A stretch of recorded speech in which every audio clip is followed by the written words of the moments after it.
Warning, the following ZipRecruiter radio spot you are about to hear is going to be filled with F words. When you're hiring, we at ZipRecruiter know you can feel frustrated, forlorn even, like your efforts are futile, and you can spend a fortune trying to find fabulous people, only to get flooded with candidates who are just fine. Fortunately, ZipRecruiter figured out how to fix all that. And right now, you can try ZipRecruiter for free at ZipRecruiter.com/zip. With ZipRecruiter, you can forget your frustrations because we find the right people for your roles fast, which is our absolute favorite F word. In fact, 4 out of 5 employers who post on ZipRecruiter get a quality candidate within the first day. Fantastic! So, whether you need to hire 4, 40, or 400 people, get ready to meet first-rate talent. Just go to ZipRecruiter.com/zip to try ZipRecruiter for free. Don't forget, that's ZipRecruiter.com/zip. Finally, that's ZipRecruiter.com/zip. Okay, so you're here for the deep dive because you really want to understand, what's up in men's NCAA basketball right now. That's right. And that's what we're going to do today. Exactly. We've got a really, really cool perspective using, what fans like you have been searching for online. Yeah. It gives us like a real-time look into what's going on in the sport. Exactly. And we've got a pretty broad set of information to dig through here. Yeah.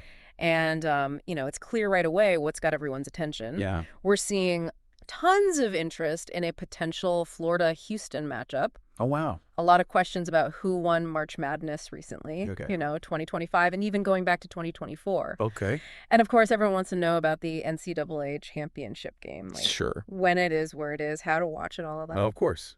Yeah, and beyond the big picture stuff, it looks like fans are really digging into the details on specific teams. Yeah. Florida Gators and Houston Cougars, those are coming up a lot. Mm-hmm. And it's not just the teams themselves either, right? Yeah. Oh, no. Player names are popping up all over the place. Absolutely. Will Richard Walter Clayton Jr., Emmanuel Sharp, L.J. Cryer, Alex Condon. Right. Jawan Roberts, Joseph Tugler. Yeah, even Al Horford and Chinyelu. That's right. Okay, so what are we doing with all this? Well, we're going to unpack it. Yeah. Our goal today is to figure out what these searches really tell us, Right. about the big storylines in men's college basketball. Yeah. Especially around March Madness and how Florida and Houston might factor into all of that. Okay, great. So where should we start? Well, one thing that really jumps out at me is just the sheer amount of interest in a potential Florida versus Houston matchup. Like, people are searching for these two teams together in every way you can imagine. Oh, why? It's not just waiting for the schedule to come out. They're already thinking about this game. Wow. And probably speculating on how it might play out. Interesting. I think when you see this kind of focused interest this early, it usually means there's something really compelling about the teams involved. Oh, okay. Some kind of narrative that's already taking shape. It's like everyone's filling out their brackets in their heads already. Exactly. Oh, wow. And it's not just about who might play either. Right. We're seeing tons of searches for things like who won March Madness 2025? Right. Who won March Madness? Who won the NCAA basketball championship in 2025? And a lot of people looking back at 2024, too. So looking back and looking forward. Exactly. And I think that shows us that understanding, the recent history of the tournament, it's really important for fans. Right. It's about context. It's about knowing who the teams to beat are. Yeah. And I think it's interesting to think about why so many people are searching for past winners.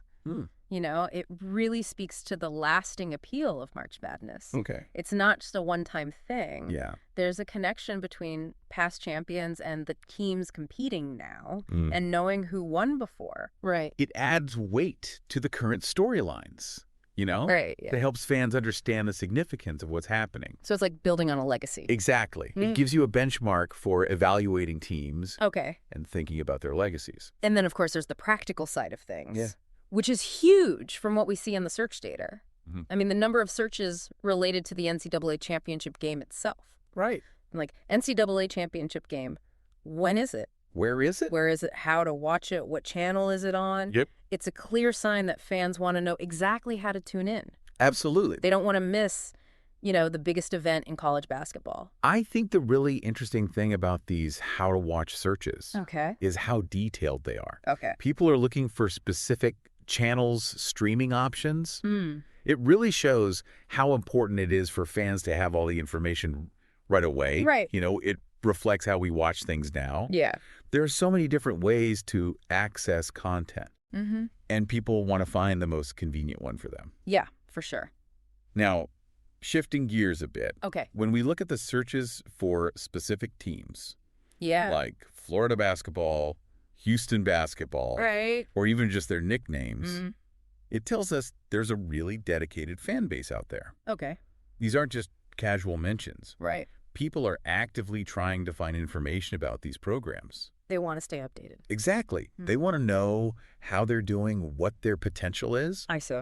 And then within those team-specific searches, Okay. there are some that hint at a deeper level of interest. Mm. So for Florida, for example, Okay. there are searches for their roster, Mm-hmm. their head coach, Todd Golden, Okay. even a question about a potential women's basketball matchup with Houston. Oh, wow. It all points to fans who are really engaged. Yeah, they're not just skimming the surface. Exactly. They want to know about the people involved, the broader context of the program. And we're seeing a similar pattern with Houston, right? Absolutely. Yeah. Searches for their roster, their coach, Kelvin Sampson. Right. The women's team matchup. Yeah, it seems like fans really want to get the whole picture. Mm-hmm. For both programs. Yeah. And what's even more interesting Okay. is the appearance of specific player names in these searches. Yeah. So for Florida, we're seeing Will Richard and Walter Clayton Jr. being looked up, Mm-hmm. along with Alex Condon. And on the Houston side, Yeah. Emmanuel Sharp, Right.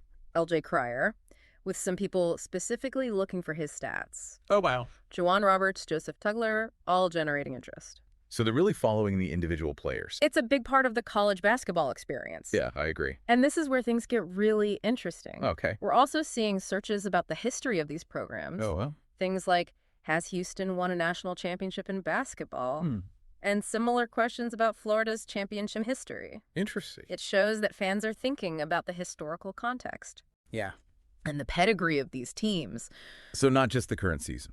Exactly. And this awareness of history is Right. really important. Okay. It helps us understand the significance of what's happening now. Mm-hmm. You know, when fans ask about past championships, Yeah. they're not just looking for trivia. Right. They're trying to understand the legacy and the tradition Okay. and how that might influence the team's performance today. I like that. And of course, we can't forget about the crystal ball gazing. Oh, right. People are definitely trying to predict the future here. Yeah. We're seeing searches like Florida versus Houston prediction, Houston versus Florida prediction, Okay. along with searches for odds and betting lines. So they want to know who might have the edge. Absolutely. It's all about anticipation. Yeah. And I think it really highlights, Okay. you know, the competitive and sometimes speculative nature of being a sports fan. Right. People love trying to guess what's going to happen Yeah. and comparing their own thoughts. Yeah. With what the experts and the odds makers are saying. It adds another level to the whole experience. Exactly. It keeps things interesting. Okay, so taking a step back, Okay. what does all of this tell us about the fans themselves? I think it paints a picture Yeah. of a really informed and engaged fan base. Mm-hmm. People aren't just passively watching basketball. Right. They're actively searching for information on all sorts of things. Yeah, potential matchups. Past results, how to watch, team details, player stats, Right. historical context. It's a lot. It is. Yeah. And that potential Florida versus Houston game, Yeah.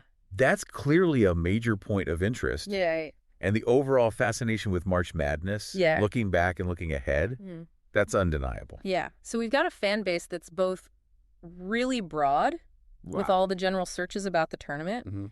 but also incredibly specific Yeah. with those detailed questions about individual players. That's the really interesting part. Yeah, it's like a really sophisticated level of engagement Absolutely. where both casual fans and diehards Right. are digging deep into the stuff they care about. Exactly.